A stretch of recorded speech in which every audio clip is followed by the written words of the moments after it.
variants that are very much here and spreading. We are seeing this grow. Take this seriously. Completely open border situation. The president won't go to the border. The vice president won't go to the border. So it's physical infrastructure. It's also human infrastructure. Someone is going to have to pay for that. It's not realistic. Your life, your values, your voice. This is News and Views with Tom Lamprecht on Talk 96.3 and 103.7. All right, welcome in. It is News and Views, a new week, lots to talk about, and this redefinition of everything by the libs is mind-boggling. They've got a new definition for bipartisan. They've got a new definition for infrastructure, and you just change language to suit your needs, to promote your agenda. That's what they do. I mean, they've come out, and if you look up bipartisan in the dictionary, I think it would say support from Republicans and Democrats, said Anita Dunn. She said this to the Washington Post. She's a Joe Biden guru. She's an advisor to the president. She says, it doesn't say Republicans have to be in Congress.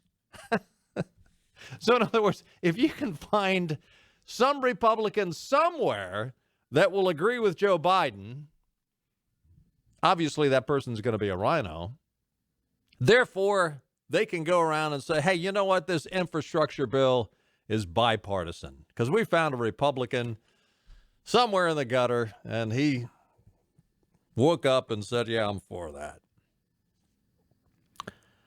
Wire Daily News is reporting on one Democrat. Now, I mean, the talking points are evident because all the Democrats are singing off the same page. But Bernie, crazy Bernie, was singing the loudest. Joe Biden's massive boondoggle that has been sold as infrastructure. And listen, this infrastructure bill, it's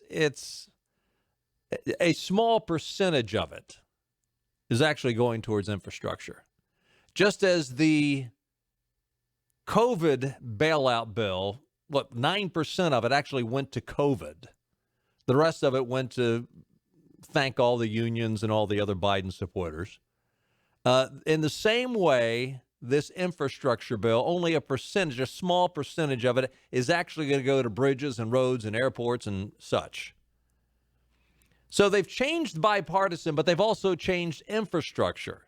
Yeah, when you think of infrastructure, you think of hard assets that everybody uses. It's the structure on which we operate. It's the physical structure on which everyone operates, regardless of whether you're earning minimum wage or you're a multimillionaire. We can all drive on the same highways. But this infrastructure bill by the tag team crazies of Joe Biden and Bernie Sanders. Now, remember, Bernie Sanders, I mean, he is a hard-nosed socialist. This is the guy that lived in his parents' basement for decades and decided he was going to get it. I mean, you got to give him some credit for longevity. But just as, and we've got a couple stories on this, of course, you know, crazy Bernie, he wants to espouse socialism. He wants to, you know, give away your money. But boy, when it comes to lining his pockets, he's not living like one of the serfs. He's living like one of the kings. But anyway, over the weekend, crazy Bernie was on MSNBC, and this is his description of what this infrastructure bill will look like. We've got to take a broad look at what infrastructure means, human infrastructure for ordinary people. Human infrastructure means housing. You got 500,000 people in this country who are homeless. You got 19 million households who are spending 50% of their limited incomes on housing. We need to build housing. And by the way, when you deal with housing, you create jobs. You got to deal with climate change. Who in their right mind would believe that transforming our energy system to protect us from the devastation that we're seeing from climate change. Who would not believe that that is not infrastructure? So moving away from fossil fuel to energy efficiency and sustainable energies, that can create millions of jobs. When I talk about infrastructure, it means if a mom and dad are going to work, they have the right to know that their kids are in decent childcare. That's infrastructure. Infrastructure is having the best educated workforce in the world. That means all of our kids should have the ability to get a higher education, not leave school deeply in debt. It means that we need a healthy society. Our life expectancy is 40th in the world because we are the only major country not to guarantee health care to all people. So I think as a nation, we've got to take a very broad look at what we mean by infrastructure. It's physical infrastructure, obviously, bricks and mortar. It is human infrastructure. And now is the time to create millions of jobs addressing all of the needs impacting the middle class and working families of this country. So our job, I believe, and I think we are in an enormously wonderful moment, is to rally the American people around an agenda that works for workers and the middle class who have been neglected for so many years. It is the right thing to do policy-wise. It is the right thing to do politically.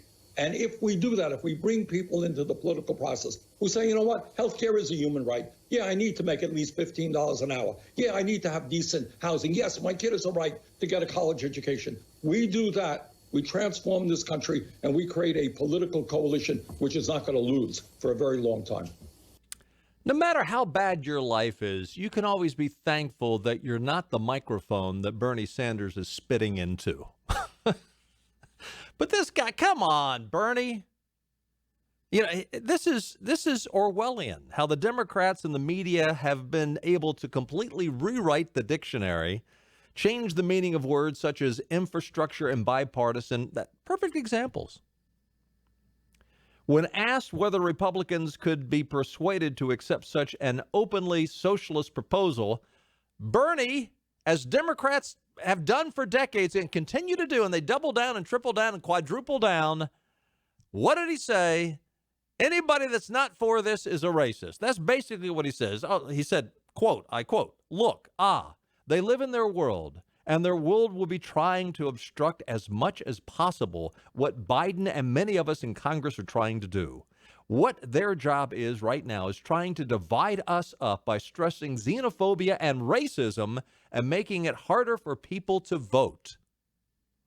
And he talks about what a wonderful time this is. It's a wonderful time. Why? Because he thinks they have the Senate and they have the House and they have the White House and they are going to ram through, and Bernie will have his lifelong dream of seeing the United States becoming not only a socialist country, but a communist country. And this is his dream. This is what he wants. But yet, he is part of the oligarchy. He is going to be one of the ruling class. Interesting. And he says this is going to create millions of jobs. Are you kidding me? How are you going to pay for it? How are you going to pay for it, Bern? How are you going to pay for it, Joe? The Epic Times. Headline, study, tax hikes to cause 1 million job losses by 2023. That's 2 years away, less than 2 years away. 1 million jobs lost by 2023. New tax increases proposed by Biden would kill 1 million jobs and harm the economy, a new study released by the nation's largest manufacturing association states.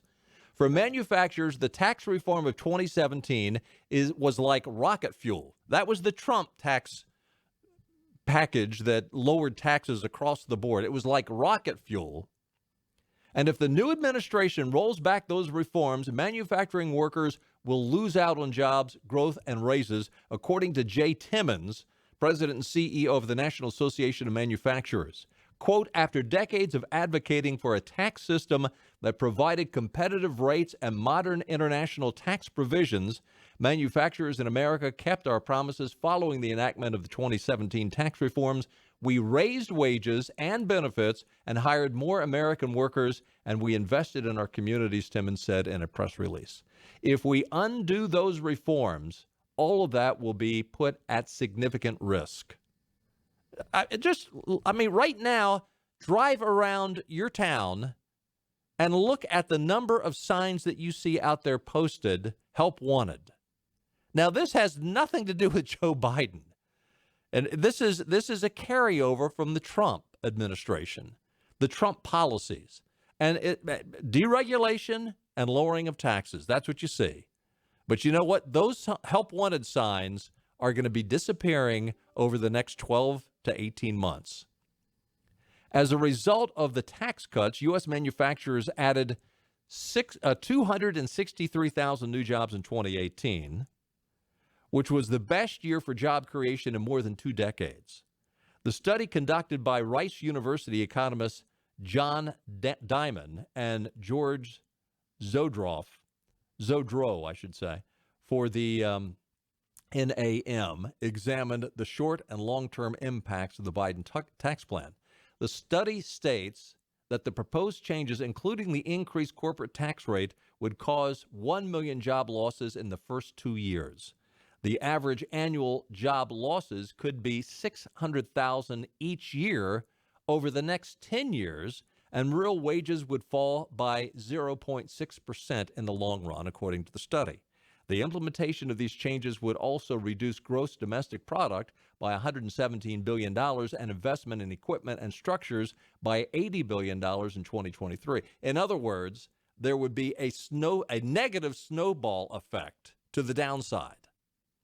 Opposition to a potential corporate tax hike is mounting as business groups claim that such a move would give other countries a clear advantage and harm blue-collar jobs. You know, the other real dangerous part of this is that if, let's say in 2024, Donald Trump is reelected, I'm not so sure the manufacturers would, I think they would trust Donald Trump if he was saying, you know, if I'm going to get back in there and we're going to put back into place what we had in terms of tax structure and in terms of deregulation, what we had before Crazy Joe got in there. But the problem is the manufacturers, the corporations are going to say, well, that's good, Donald. We believe you. But what's going to happen if somebody like Crazy Joe gets back in there? What if we get Elizabeth Warren in there or AOC in there? I mean, because this costs these corporations millions of dollars, billions of dollars in some cases, to get, to make the changes and come back in and take what they have outsourced overseas and bring it back to America. Now, these Democrats are going around and saying, oh, no, if we pass this infrastructure, we're going to create millions and millions of jobs. Is it not been that long ago that people have forgotten Obama's $600 billion boondoggle where he shovel-ready jobs? And then when it didn't happen, it was yuck, yuck, yuck. And these same, granted, I understand the media gets behind this ridiculousness. This is why I cannot believe that the American people are actually behind this. I mean, I know there are surveys out there, and people say, oh, yeah, this infrastructure bill is wonderful. I mean, I heard Newt Gingrich, I think he was on Fox News this morning, saying that, well, the reason why if there's a poll out there and they say the American people are behind it is because they don't know what's in it. I mean, get ready to go back to the pre-Donald Trump 8% unemployment, 10% unemployment. That's exactly what you're going to have if this goes through. We got to take a time out. Lots more to talk about. Some unbelievable stories in the news over the weekend. We'll get to it. Love to hear from you. 561-8255. We'll be right back.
This is your Drive at 5 and ENC with Tom Lamprecht. Welcome back to News and Views on Talk 96.3 and 103.7. Welcome back in. It is 23 minutes past the top of the hour. And take a look at your weather forecast. Looks great. Looks great. Sunny and clear tomorrow. Tonight, low around 52, clear skies. Tomorrow, high near 73, sunshine. Tomorrow night, low around 51, clear. Wednesday, a 40% chance of a passing shower or two. Other than that, we'll see some sun and 74. Wednesday night, again, a chance of showers, but about 50% Wednesday night. So all in all, it looks pretty good. You've seen the craziness up in Portland again. They're burning down their city once again. The president came out and said, regardless of whatever happened with the police, it's no excuse to burn down your city. A report from Town Hall. Patrice Cullors. She is the co-founder of Black Lives Matter. Apparently, it's not black that matters, it's green that matters. A report has come out that Cullors has purchased a $1.4 million home last month in a secluded area of California where less than 2% of the population is black. Critics accused her of being a fraud and selling her people out. Now we are learning that the Topanga Canyon home is one of 3 she owns in the Los Angeles area, and that's not counting the Georgia home she owns and the home that she owns down in the Caribbean. All in all, the real estate buying binge, according to the New York Post, is somewhere around $3.5 million. The Georgia home near Atlanta is a custom ranch on 3.2 acres, has a private airplane hangar, indoor pool, and an RV shop. How humble. Life is good. It is for this person. And not only is she the head of Black Lives Matter, but her wife or her husband, who is female, yeah, okay, you get the picture. She signed them onto it, her onto it. In addition, with her work of Black Lives Matter, the activist and self-proclaimed Marxist published a best-selling memoir in 2018 called When They Call You a Terrorist. She has signed a deal with Warner Brothers Television Group in October. These idiots at these corporations, why don't you just put a gun to your head and blow your financial brains out? I mean, these people want to ruin you, and yet you give them a platform. One Twitter user said, like all self-described Marxist, the Black Lives Matter co-founder is just another hypocrite who exploits racial divisions and people's naivety to enrich herself. Well said. Exploits racial division and people's naivety to enrich herself. But he goes on to say the stupidest bunch are no doubt the journalists who publish Black Lives Matter narratives everywhere. Will they? I mean, this is out of Town Hall, which is a conservative publication. Will the mainstream media pick it up? I doubt it. The end justifies the means, and the end, we'll overlook. We'll overlook any little faux pas she might have. I mean, it's unbelievable. It is unbelievable. This is just another race baiter. This is another Al Sharpton. This is another Jesse Jackson who is rolling in the dough off of race baiting. And what do? They go to Warner Brothers. If you don't want to be called a racist corporation, Warner Brothers, you better give me a contract. That's what Delta Airlines, that's what Coca-Cola's, everybody, Major League Baseball. They're all caving. Oh, please don't call me a racist. I mean, I've said since we started this program 12 years ago, don't care if they call you a racist. They're going to call you a racist. It's their modus operandi. It's extortion. And yet these jackasses fall for it. Oh, well, this is good. There is a couple of doctors that are working out of a Boston hospital, and they're teaching at Harvard. They have written an article for a Boston Review article entitled "An Anti-Racist Agenda for Medicine." A Boston hospital says it will offer preferential care based on race and race-explicit interventions in an attempt to engage in an anti-racist agenda for medicine based on critical race theory. I think that's basically the definition of an oxymoron, isn't it? It's preferential care based on race to come up with an anti-racist agenda for medicine. You can't make this up. I mean, as we opened the program talking about how we're changing definitions. These people are crazy. A Boston Review article entitled "An Anti-Racist Agenda for Medicine" lays out a plan from Brigham and Women's Hospitals that implements a reparations framework for distributing medical resources in order to comprehensively confront structural racism. Listen, this is structural racism. You want to codify it. They're writing a review in a medical journal. We've got to stop structural racism. This is the most structural racism I've ever heard of. And yes, they actually have a pecking order for who they were going to treat, how they're going to treat, how much you're going to have to pay. And guess who's on the bottom of the list? White males. Well, there's a surprise.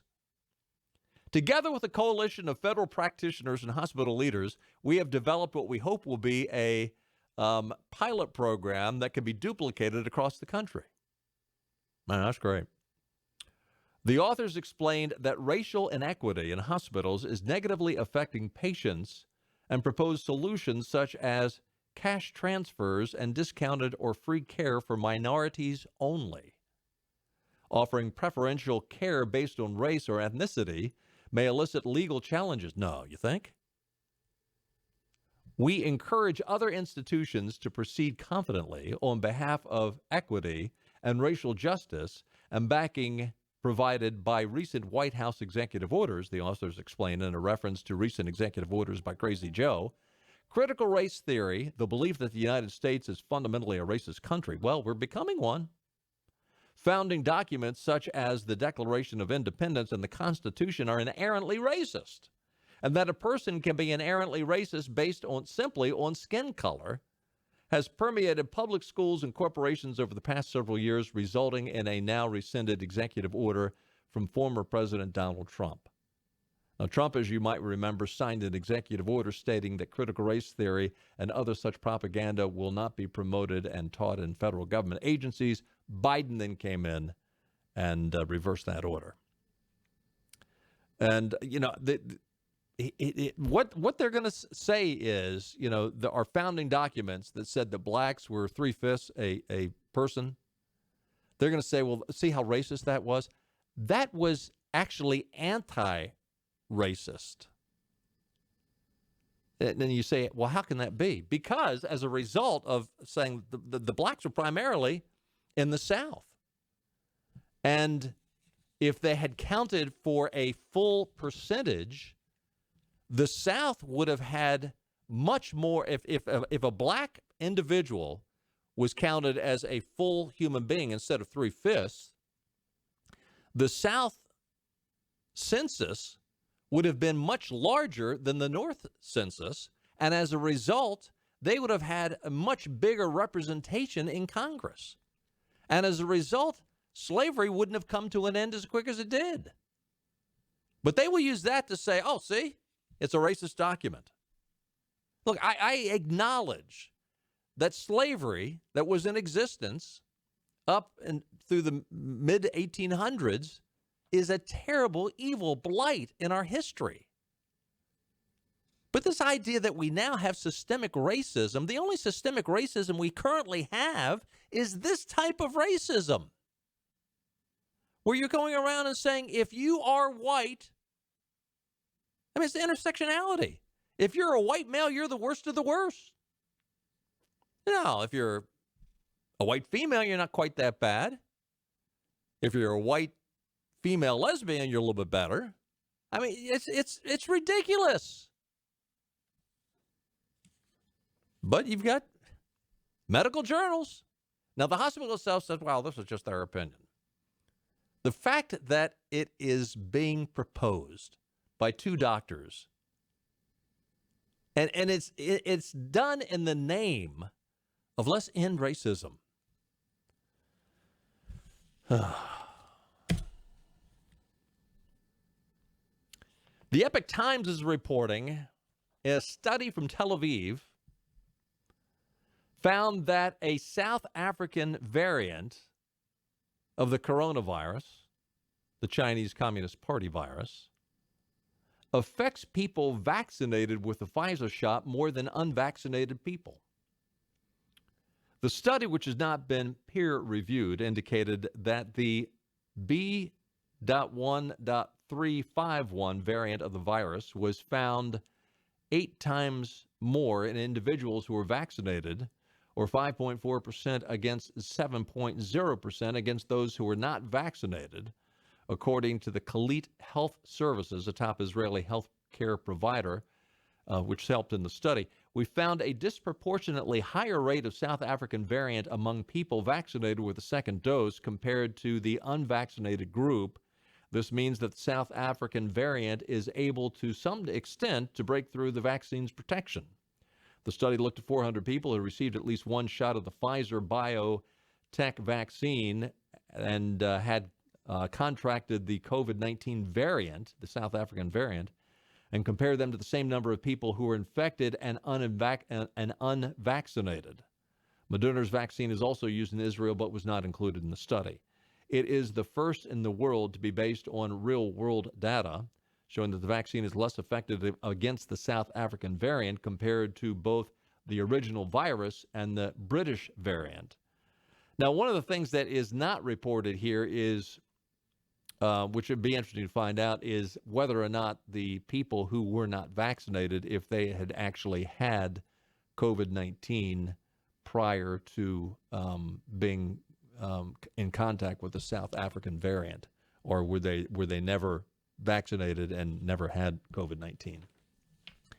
You know, and again, there is more and more reports now about, communities, businesses, etc., that are saying if you're not vaccinated, here's a list of things you can't do. It actually has gotten to the absurd, however. You've heard about this La Civière volcano down in St. Vincent, Kingstown, St. Vincent, the island down in the Caribbean. There was another big explosion today. Back in 1902, this same volcano exploded and killed some 1,600 people. Right now, and it depends which way the wind blows. I mean, this ash is going to go all over the place. There was another huge explosion generated. You had all kinds of lava flows and ash.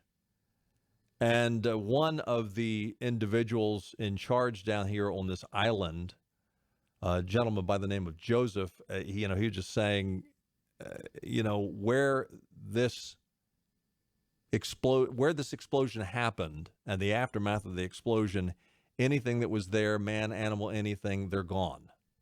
And it's a terrible thing to say, he said. Joseph said the latest explosion is equivalent to the one that occurred in 1902 that killed those 1,600 people. The volcano last erupted in 1979. Ash from the ongoing explosion has fallen on Barbados and other nearby islands. So that whole area, which obviously is a big tourist attraction, that's where the cruise ships go. But now I don't know if they've changed this policy. Well, what does this have to do with COVID? As of last Friday, maybe even as of last Saturday, the Prime Minister of St. Vincent announced that only residents of that Caribbean island who have received the COVID-19 vaccinations are allowed to be evacuated from the island. This is unbelievable. So down on the Mexican border, the Mexican-Texas border, the Mexican-United States border, we're just letting them in. Come on in. COVID, who cares? Come on in. Oh, yeah, we'll give you an airplane ride. We'll give you a bus ride. Where you want to go? Let them in. But on this Caribbean island of St. Vincent, the place is exploding. You can't get off the island if you haven't had the shot. Wow. All right, lots to talk about. Even this has been a crazy weekend. More craziness coming up. Stay with us. More news and views after this.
News and views. He's kind of a diva. He's absolutely fascinating. Ultimate gentleman spy.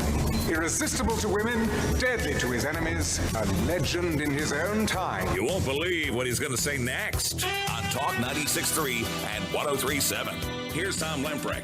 Welcome back, and let's lighten things up. All right, this is I have to admit I do not know who this speaker is, but I loved this piece. It was if I can connect all the dots, this was a gentleman who was speaking at a county convention for the Republican Party somewhere. This was sent to me by Sadie Klaus, my old partner. And she is a part of a Facebook page called Beaufort County Conservatives, which is the county she's now living in. It speaks for itself. It's well done. It's humorous, but in a way, it's too true to be funny. I do not like green eggs and ham. I do not like them, Sam I am. I do not like them on a boat. I do not like them with a goat. I do not like them on a train or in the dark or in the rain. I do not like them here or there. I do not like them anywhere. I tell you what else I do not like. Calling good things bad and wrong things right. They've come and tried to destroy our structure, barging in with this cancel culture. With angry expressions, they were sent to come with us with their agenda. You know what else makes me see red? Attacking Dr. Seuss and Mr. Potato Head. Or Speedy Gonzales, or Pepe Le Pew, and the Bernstein Bears, to name a few. You can't say that, or you can't say this. Well, I've had enough, and I've made a list. Cancel culture has crossed a line, and I believe that it's past time for the body of Christ to take a stand, joined in unity all over the land. On Christ, the solid rock I stand. All other ground is sinking sand. All other ground is sinking sand. With cancel culture, I disagree that we can't say words like he or she. The Bible, for me, settled this issue. If this makes you mad, then grab a tissue. Male and female, God created them. And who are we to challenge him? He came to earth as a babe in the manger. To this kind of love, we were all strangers. See, Jesus came to save the lost, and he died upon that old rugged cross. Laid in that tomb for 3 whole days, the defeated foes were death, hell, and the grave. He arose with all power, dominion, and might. With the stone rolled away, he finished that fight. We can fight too. The church must stand up. Been silent too long, and I've had enough. The church at one time had abandoned her post, losing her freedom and the things we love most. This is a time where we take it all back. Yes, we'll stand up and get back on track. I started this poem with green eggs and ham, but it's really about the great I am. Let's pray. I love it. I wish I knew who did that because I want to give him credit. I love it. Right on. And you know, he speaks, I think, for the majority of Americans. I am so sick and tired of these loudmouth woke liberals that have their heads up their butts. I'm sick of them. By the way, there was a victory, speaking of churches and Bible studies and the great I am. The Supreme Court made a ruling on California's limits on in-home religious gatherings. You know, the governor out there ruled, you know, they've got an emperor out there in their state, just like we have in North Carolina. Newsom ruled that, nope, can't have home Bible studies. 3 or more people, can't have it. Can't have it in your home. The Supreme Court said, Gov, you slightly overstepped your bounds on that. The 5-4 unsigned ruling follows other similar decisions recently regarding churches and the coronavirus pandemic. The decision noted that it was the 5th time the court had rejected the 9th Circuit analysis of California's coronavirus restrictions.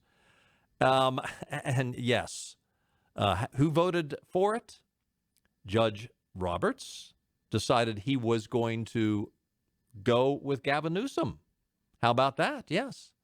The conservative Chief Justice ain't so conservative. Once again, he shows his true colors. He, along with Elena Kagan, Sona Sotomayor, and Stephen Breyer, all said, oh, yeah, Newsom can shut down Bible studies. And the ruling stated that before it can limit religious gatherings, the government must prove they pose a greater danger than secular activities that remain open, such as shopping or attending movies. Otherwise, precautions that suffice for other activities suffice for religious exercise, too. The majority opinion said adding that California treats some comparable secular activities more favorable than at-home religious exercise, permitting hair salons, retail stores, personal care services, movie theaters, private suites, et cetera, et cetera, et cetera. You got to treat And stop and think about this. And I'm sure this is part of the thinking. I mean, movie theaters isn't in the First Amendment. I mean, there's not a special carve out that we've got the ability to attend films. But religious freedom, yeah, that's pretty much delineated pretty clearly. The Elena Kagan had a dissenting opinion, and she basically said, well, you can't gather in homes for other activities, so we need to shut down Bible studies as well. The Supreme Court got this one right, finally. By the way, up in Canada, I don't know if you've been following the story, up in Alberta, there's a Grace Life Church, and it is in Parkland County, west of Edmonton. And there is a pastor up there that said he was going to continue to have services despite the fact that Canada, in this particular area of Alberta, had said you can only meet with 15% capacity. Pastor James Coates was arrested and charged, and he'd been in jail for several weeks. And he refused. He was not going to give in. A lot of prayer and some good attorney work got him out of jail. Finally, the government gave in and said, okay, we're going to release him from jail. But in the meantime, they have surrounded the church building with fencing. They have basically locked the people out of their building. And yeah, it's going back to court again. But this is unbelievable. These are our neighbors to the north. I know this isn't the United States, but this is their cure for it. We're going to put chain link fence and lock you out of your building. Wow. I've got another story for you. I've got to take another time out, but this is the woke crowd. It is, as Sadie would say, liberalism is a mental disorder. I'll tell you why when we get back.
Ride and shotgun with your 5 o'clock drive. Well, the drive home should be a delight. This is Tom Lamprecht with more news and views on Talk 96.3 and 103.7. Welcome back. So, Raphael Warnock has now admitted to signing off on false information and a third-party advocacy group's email that went out about Georgia's voting law after it passed.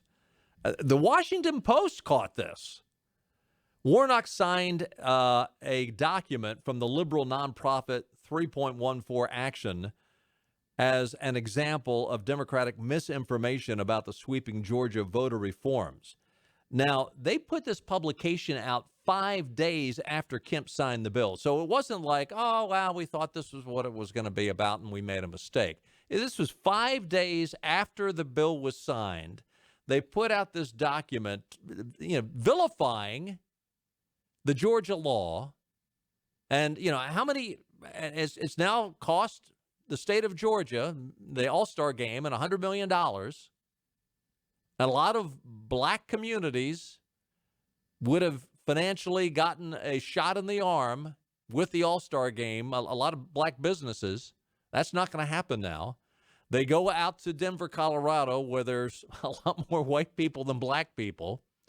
The voting laws in Georgia, the new law, it's a lot better than from a liberal standpoint, it's a lot better than the voting laws that they have in Joe Biden's home state of Delaware, or for that matter, the state of New York. But Ralph Warnock signed this document and sent it out. And what does he do? After he signs it, they lose the All-Star game. Who knows how much other garbage is going to be a part of the fallout from misinformation by the Democrats, deliberately by the Democrats. What does he do? He blames the Republicans. He said, well, it doesn't matter that I signed it. It's the Republicans' fault. It's this bad bill that the Republicans signed. Whew. New York Post is reporting a parent. This is how sick the woke crowd is. A parent who wants to marry his or her adult child, because they're anonymous. A parent who wants to marry his or her adult child is suing to overturn New York's laws against incest for the sake of individual autonomy. The person who filed the lawsuit chose to remain anonymous because they seek the legal right to, quote, an action that a large segment of society views as morally, socially, and biologically repugnant. You think? You think? That's at least you recognize that. How sick? How sick can an individual be? I mean, look, the social, sexual anarchy that we live under, how low can it get? Pretty low. Sorry if it was a downer, but those are the stories that we got to deal with. Pray for our nation that this craziness, this sick way of thinking dissipates. Thank goodness for the Supreme Court that ruled as they did in the California case. Hey, we'll do it again tomorrow. Hopefully it'll be a little bit more positive. See you then. Bye-bye, everybody. All right.